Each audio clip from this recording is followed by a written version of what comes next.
Just let me know when you're ready. I believe we are ready, Judge. Okay.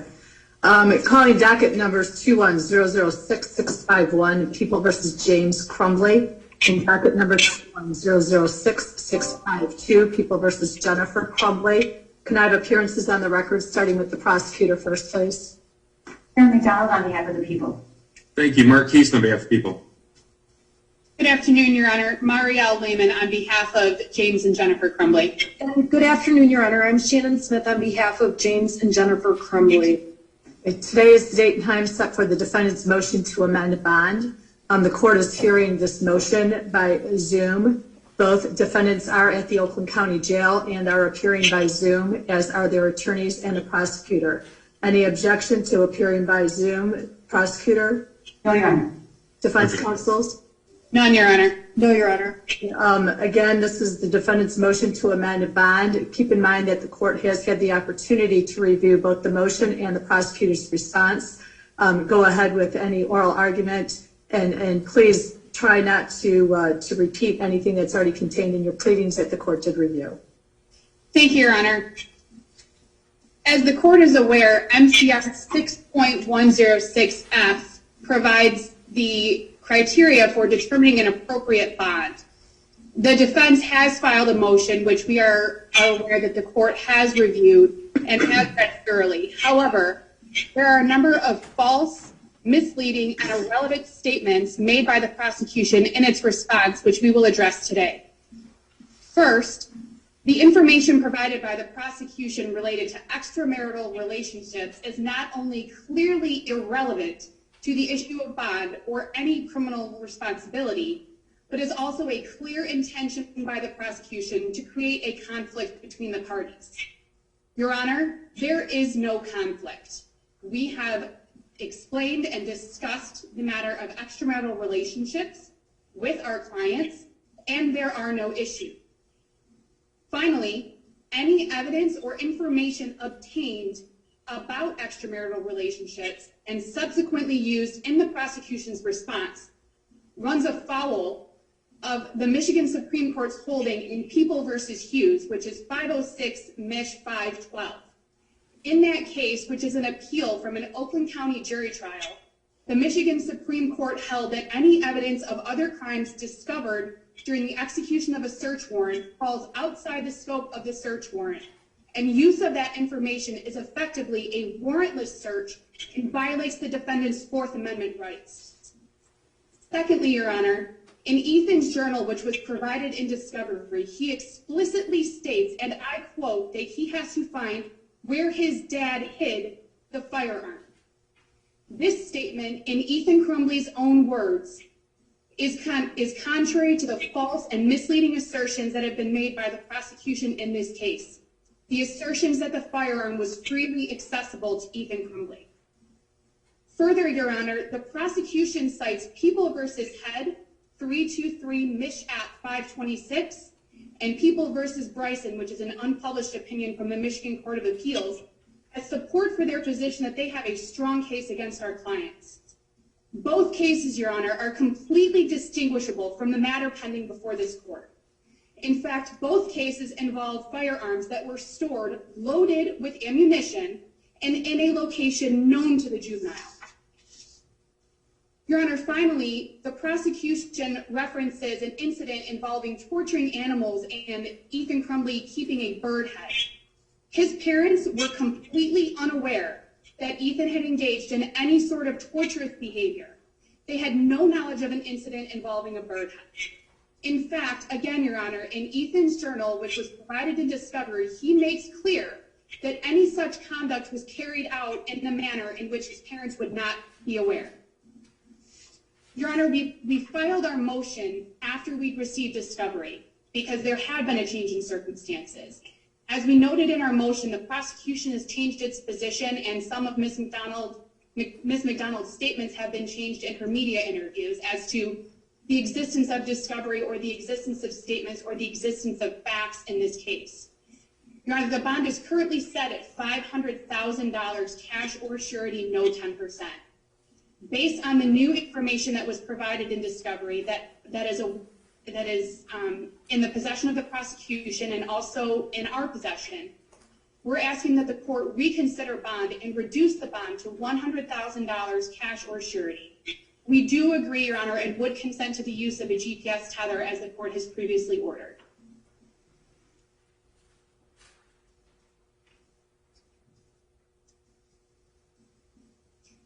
Your Honor, you're on mute. Ms. Lehman, I assume your argument as it relates to both defendants, is that correct? That's correct, Your Honor. Okay, any response from the prosecutor's office, and who is responding? Yes, Your Honor, I am going to address the issue of flight with regard to bond decisions. Mr. Keese is going to outline the facts of the case. And of course, we absolutely object that we have changed positions, but I'm going to leave that for Mr. Keese to outline. Bernard, as you know, one of the underlying factors here is whether or not defendants are a flight risk. And one of the things to consider for the board, as you know, is ties to the community. Your Honor, the defendant's employment is something that I need to highlight. James Crumbley had employment as a delivery person for DoorDash. That's employment that is entirely discretionary and is up to the actual individual. Jennifer Crumbley's employment has been terminated by her employer since the charges were issued. All of the items in their home are being removed and put into storage. Their home is being placed on the market for sale, according to their own attorneys. Their family members in Florida are negotiating the sale of their horses, which is the only other asset they have. And with regard to ties in the community, there are no longer existing ties in this community, but even more importantly, the only ties these two individuals have, other than their son, who is awaiting trial, is their ties are out of state. Both defendants' families live in Florida. Defendant James Crumbley's other children, his parents and siblings live in Florida. Jennifer Crumbley's father, mother, and brother live in Florida. These family members all have been supporting and handling their affairs. These are some of the same family members who've been arranging their items placed in storage, the sale of their horses, and putting their home up for sale. Finally, with regard to flight, we need to talk about and address what Jennifer and James Crumbley did on November 30th, just hours after their son murdered children in a school. They started making plans. On November 30th at 4:42, defendant Jennifer Crumbley texted a contact she needed to sell her horses stat. Upon information and belief in charges against their bank accounts, they drove to a pier and stayed the night in a hotel. At some point on this date, they also purchased a total of 4 cell phones, 2 of which were duplicate numbers which were provided to law enforcement, and 2 additional ones were numbers that they did not provide to law enforcement. At an unknown time on that day, additionally, they drained their son's bank account, transferring $3,000 into their own account, leaving him with a balance of 99 cents. On December 1st, at around 9 a.m., they checked into a local hotel in Oakland County within miles from your court, Your Honor. At 11:23, more contacts were discussed about the sale of the horses for $5,000. On December 2nd, at 9 a.m., a withdrawal of $2,000 was made from their bank account. Text messages and testimony will reveal that the Crumbleys expected to be criminally charged the next day. On December 3rd, at 9:30 in the morning, they checked out of that hotel. Before leaving, they abandoned their second car in the back parking lot with a plate facing back. At 10:05, Jennifer Crumbley responded to a text about finalizing the sale of the horses and indicated that they were awaiting charges announced at 12 o'clock. At approximately 10 o'clock, she called Andre Sikora and said they needed someplace to sit while decisions were made. They had nowhere else to go. At 9:16, they withdrew an additional $4,000 in cash from their bank account. They then drove to a location at 1111 Bellevue, Detroit. At 12 noon, the swear to was performed in your court and charges were announced. Once they arrived at this building, they never left the premises except once to smoke, and also when James Crumbley moved their car so that the license plate would not be visible. And at approximately 1:30, they told Andre Sikora that they had been charged criminally. At that point, they requested that he leave the the studio and go get provisions for them. They asked for vodka, orange juice, and socks. He also secured a mattress and bedding for them. At 10:47 p.m., opposing counsel texted to the fugitive apprehensive team that we will get them in. They wouldn't have paid us what they paid if they planned to run. At 10:50, officers were dispatched to that location. Once inside in the art studio, they remained in the locked doors even after multiple law enforcement officials entered the building and announced loudly and repetitively, police. They remained behind the locked door, crouched by a mattress on the floor. Once they were taken into custody, they possessed Jennifer's social security card, more than a dozen credit cards and gift cards, 4 cell phones, $6,600 in cash. And 2 of those cell phones were trapped burner phones, and one they had smashed in an attempt to destroy it. Your Honor, these are not the actions of individuals who wanted to turn themselves in. They had knowledge of the pending charges based on their text messages. And what did they do? They didn't go across the street. There was a police station across the street from their hotel. There was nothing that was preventing them from staying right there. They didn't go to the court. They didn't turn themselves in. They fled to another county. And nothing prevented them from staying in Oakland County. Once they left the county, they went to an undisclosed industrial site where they tried to conceal their presence. And once the charges were issued and they were informed, they asked the court to purchase bedding for them along with vodka and orange juice and other food items. Their phones they possessed were unknown numbers to law enforcement, and they purposely concealed themselves and their car. Even up until the last moment, they didn't open the door. They remained behind a closed door, crouched on the corner, and they were apprehended with $6,600 of cash and 10 credit cards. They are a serious risk of flight, and we urge you to deny their motion. Mr. Keese will address the issues of likelihood of conviction. Thank you. Thank you. Your Honor, defense counsels have alleged that we can't prove our case. Under the court rule, under MCR 6.106, they're certainly free to do that. But when they do, we have an obligation to correct the record. Our response provided this court with just a snapshot of what the evidence will show when the examination begins on February the 8th of this year. This case is strong. Defendants will be convicted. Once they're convicted, they will go to prison. They're charged each with 4 counts of involuntary manslaughter. It's important to remember that these counts of involuntary manslaughter are based upon alternative theories. They are not mutually exclusive. They committed these crimes by being grossly negligent in the storage of that firearm or by breaching their duty as parents. The evidence admitted will prove both of these theories. The evidence will show that Ethan Crumbley was gravely troubled. He was fascinated with firearms. He was violent. He displayed terrifying tendencies and behaviors, and he literally sketched out what he had planned to do in his journal and his drawings. Even a cursory review of the forensic examination the cell phone seized showed that the negligence on the part of these defendants and their failure to perform the duties of their parents far precedes November the 30th. The evidence will show that as far back as March of 2021, Ethan Crumbley would text his mother, Jennifer, on more than one occasion, and always when he was home alone, that he thought there was a demon, a ghost, or someone else inside the home. These weren't one-time messages. He would repeatedly text what he was perceiving to his mother, who sometimes would not respond for hours. The evidence recovered from Ethan Crumbley's phone shows that in May of 2021, he was torturing and killing animals. He did this at the family home. He filmed himself doing it. That film was on his phone. Not only did he film those actions, but he kept the severed head from a bird that he had tortured and mutilated in a jar in his room for 6 months.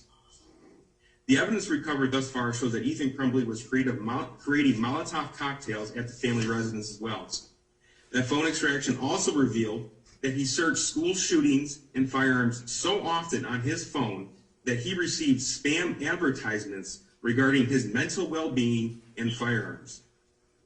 We have found that Ethan Crumbley was also fascinated with guns and Nazi propaganda. He purchased a Nazi coin from Amazon and kept it in plain view in his bedroom. A notebook recovered from the family home was recovered. It appeared to have been shared by all members of the household as it depicted Nazi symbols on one page and a grocery list on the other. He would regularly ask his parents when he could go shooting, and he bragged about how he'd been asking for a 9mm handgun. A second notebook found, not hidden, but in plain view in the family home, depicted pictures of firearms on literally every page. So at this point, Judge, the evidence shows a 15-year-old who has repeatedly informed his parent that he was hallucinating.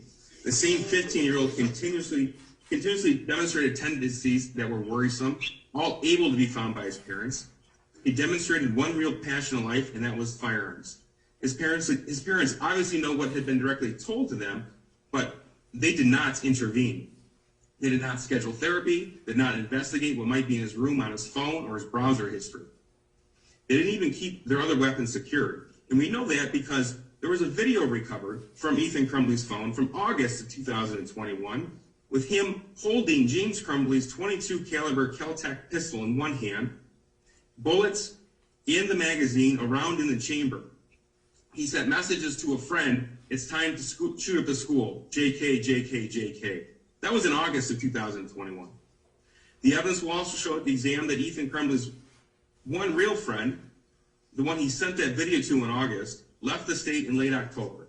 His parents knew that. They acknowledged the effect that it had on their son. And again, they failed to provide any type of intervention. Instead, they bought him what he desperately wanted, a 9mm Sig Sauer handgun. They bought that for him on November the 26th of 2021. Now we know they bought it for him because we have the video from Acme Firearms that shows Ethan Crumbley standing next to James Crumbley. Then we also know that Ethan Crumbley posted a picture of him holding that firearm that same day, talking about his new firearm. He went shooting with his mother, Jennifer Crumbley, at another shooting range on November the 27th. She posted on her social media page about her shooting the firearm and about his new Christmas present. We know that Ethan Crumbley posted pictures of that firearm on YouTube. We know that he bragged about it to a friend.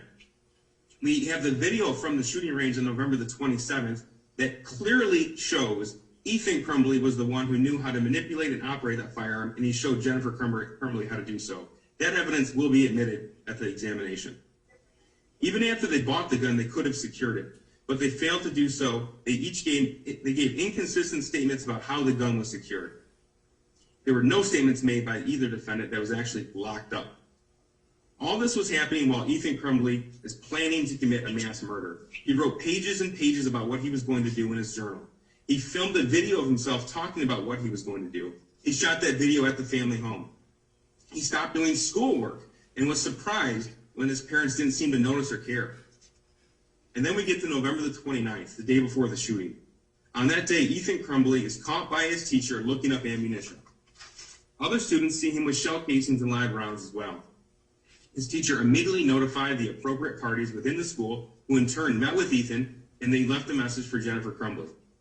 She didn't answer the phone call, and she didn't respond to the voicemail that was left. Instead, she texted Ethan Crumbley asking about what had happened. She asked him if he had shown them a picture of his gun, and she also said, "Next time, don't get caught." The next day, November the 30th, Ethan is caught by one teacher viewing violent videos that depicted a shooting. Another teacher observed that he drew what's been admitted as an exhibit in Peoples 1 and 2. Those teachers notified the dean of students and the counselor at the school. They took Ethan out of class and met with him. After reviewing the words written on the worksheet, those individuals formed the belief that Ethan was displaying suicidal ideation, and a risk assessment for suicide was performed. A decision was quickly made to notify Ethan's parents, these defendants, and to have an immediate meeting with both of them. When Jennifer Crumbley was called to the school, she first asked if they could call her husband instead. When she was informed that they tried to call her husband, but when he picked up, they only heard dead air, she then responded, "Well, I'll see if he can come to the school." Eventually, they both arrived together at the school. They're given the opportunity to view the worksheet that Ethan Crumbley drew, what's been admitted as Exhibit 1 and 2, and they're told that immediate therapy is needed. Immediate as in that day. They resisted, instead asserting that they couldn't possibly take him out of school because of work. We have since learned that Jennifer Crumbley's employer would have gladly given her the day off, and she did not have any meetings scheduled until later in the day. As you have heard Prosecutor McDonald state, Judge, we also learned that James Crumbley was a DoorDash driver, giving him ample opportunity, to bring Ethan Crumbley with him. When they were given the drawing, neither one of them bothered to mention that the gun drawn by Ethan bore a striking resemblance to the gun they bought for him 4 days before. They never bothered to mention they didn't keep the gun in a gun safe, locked and secured. They also never bothered to mention that Ethan had displayed any of the troubling behavior that I had outlined. Instead, they said they couldn't take him home, and Jennifer's words to end the meeting were, "Are we done here?" This caused the counselor so much concern that he gave them a 48-hour deadline to call therapy, or to begin therapy, or he would call CPS. And that is the evidence that will be admitted when those witnesses testify at the preliminary examination. Judge, the timing is important as well. The defendants left the school at roughly 10:55 a.m. The shooting didn't begin until 12:51 p.m. The Crumbleys lived just down the road from Oxford High School. Even if for some reason they didn't want to tell the school about what they knew, they had ample opportunity to drive home, take 2 minutes to see if the gun was still there. They failed to do so. But when news of the shooting broke, each of them quickly concluded that their son was the one responsible. James went to his house and called 911, telling dispatcher that the gun was missing and his son might have done it. Jennifer texted Ethan and said, "Don't do it." She also texted a coworker that the gun was missing, and she was concerned that Ethan was responsible. Judge, this is a snapshot of the evidence that will be admitted on February the 8th and the ensuing dates for the preliminary examination. Search warrant returns are still coming in. We expect, based upon what we've seen so far, that the additional evidence will be inculpatory as well. I expect at the examination to lay out the facts and to give rise to these 4 charges. I expect this court will find probable cause to move this case on. At this juncture, I don't believe there is any reason why this court should amend the bond that was previously set. This court will have every opportunity to evaluate the facts and the evidence when presented at the appropriate time. I ask that these defendants' motion denied, Judge. Thank you. Your Honor, may I have a brief rebuttal? Just Very brief, please. Thank you, Your Honor. As the court is aware, shortly after the shooting on November 30th of 2021, the Crumbley's home address was listed on the internet, and was also discussed on the record at their arraignment. Prior to being charged and arrested, they had received and been made aware of a plethora of threats to their lives and to their safety, and had to leave their home. The sale of their home has been necessary, as it is no longer a safe location for them to live, but it has nothing to do with a flight risk. Your Honor, further, and of importance, is the prosecution in this case is trying to avoid the fact that the defense had repeatedly tried to contact them and to connect all day to make plans to turn our clients in on the charges that had been sworn to at noon that day. So, Your Honor, they were not trying to flee, Your Honor. They are not a flight risk. They were not a flight risk, and we're asking that the court grant our motion to reduce the bond. Thank you. All right, we are here today for purposes of the defendant's motion to reduce bond. The court has had the opportunity to review the pleadings that were submitted by both parties, along with listening to oral argument today. I want to point out that the court rule that applies to this case is MCR 6.106. That court rule requires that the court set a bond that will assure the reasonably assure appearances of the defendant for all court hearings, and also reasonably assure any risk and or evaluation of risk to public safety. The factors that the court is to consider are all listed in subsection F of the court rule. Those factors, and they are not mutually exclusive, but those factors include prior criminal history, and in this case, the defendants did have a prior misdemeanor conviction in the state of Florida. Their record of appearances or non-appearances at court proceedings or flight to avoid prosecution, the defendant's history of substance abuse or addiction, the seriousness of the offense charged, the presence or absence of threats, and the probability of conviction and likely sentence, the defendant's employment status and history, and financial history as the factors relate to the ability to post, and facts indicating that the defendant's ties to the community, including family ties and relationships, and lengths of residency. In this case, the court makes the following finding. that the defendants in this case have ties to the state of Florida. In fact, they did reside in the state of Florida, and as the prosecutor indicated, they still have family in the state of Florida. After the charges were issued, the defendants did not voluntarily turn themselves in. Instead, they were found in an abandoned building in the city of Detroit.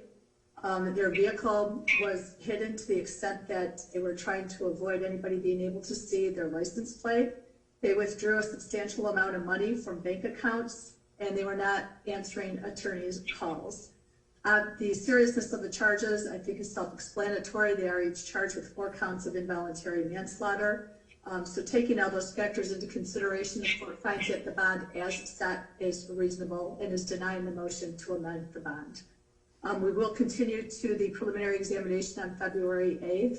And at that point, the court will make a determination as to whether or not other days are necessary for purposes of conducting the preliminary examination. Before we disconnect, I do want to have a conversation with all attorneys in a breakout room. So Amy, if you could please put the attorneys in a breakout room with me, please.